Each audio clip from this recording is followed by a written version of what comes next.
gani? Ni mwandishi wa vikao vya halmashauri. Ndio. Sawa.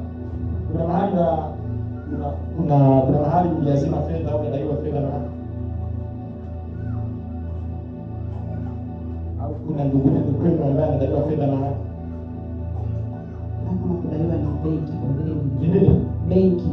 Unadaiwa au unadaiwa? Nadaiwa. Kwa sababu wakati ninakuja kukuombea wewe, malaika wa Mungu akawa ananiambia niombe juu ya madeni.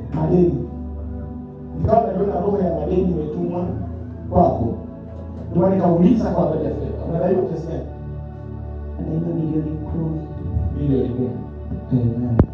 Katika jina la Yesu.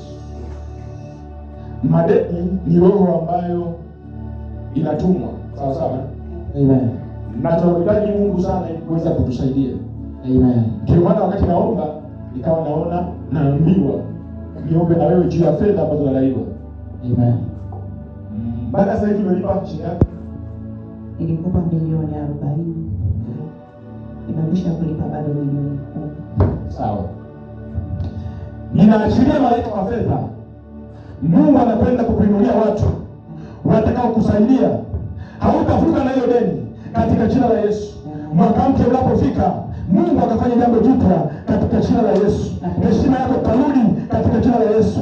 Maisha unayoishi sio yako, na kupandisha katika jina la Yesu.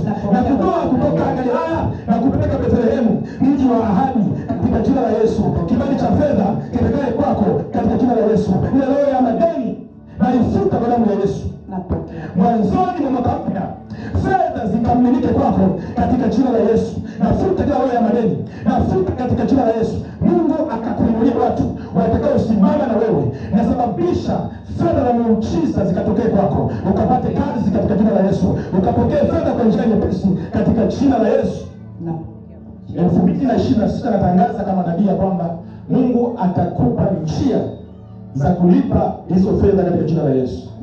Na hilo ndio tunalifuta kwa mamlaka ya jina la Yesu, na utalilipa katika njia nyepesi. Amen.